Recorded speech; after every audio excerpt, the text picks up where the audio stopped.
আচ্ছা, বিয়ের আগে কার কার মায়েরা বলতো যে এখন কোনো ঘোরাঘুরি করার দরকার নেই, বিয়ের পর জামাইয়ের সাথে যত ইচ্ছা ঘুরিস, তখন আমাদের কিছু আর বলার থাকবে না, কোনো চিন্তা ভাবনা থাকবে না।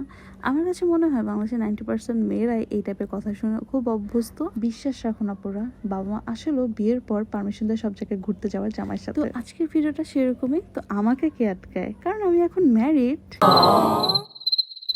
আর এটা ছিল আমার জীবনের প্রথম ইন্টারন্যাশনাল ট্যুর, তাও আবার 1 বছর আগে।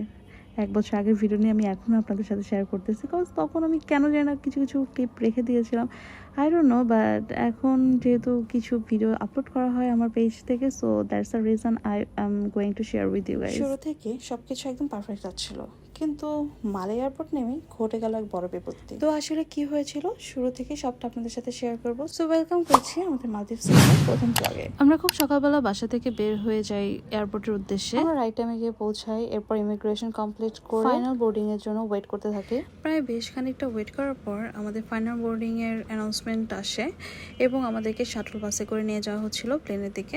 আমি কিন্তু উইন্ডো সিটটাই পেয়েছিলাম। সো উইদাউট এনি ডিলে প্লেনটা ঠিক 9:30টার সময় টেক অফ করে বাংলাদেশ থেকে মালদ্বীপের উদ্দেশ্যে। আকাশটা এত ক্লিয়ার ছিল যে আমি কিন্তু খুব এনজয় করছিলাম। আই থিঙ্ক ক্যামেরার থেকে বাস্তবে আরো বেশি ভালো লাগছিল। টেক অফের কিছুক্ষণ পরে তারা আমাদেরকে ফুড প্রোভাইড করে। তো প্রথমে তারা একটা অরেঞ্জ জুস দিয়েছিল, এরপর আমাদের মেইন কোর্স চলে আসে। আমাদের জন্য দুটো অপশন ছিল, চিকেন এন্ড বিফ খিচুড়ি। সো আমরা মেইনলি দুটো নিয়েছিলাম। আমি আমার জন্য বিফ খিচুড়ি নিয়েছিলাম এবং আমার হাজবেন্ড নিয়েছিল হচ্ছে চিকেন খিচুড়ি। যে দুজনেই একই খাবার অর্ডার দিই, যদি কোনোভাবে গার্বেজ হয় then what will you do?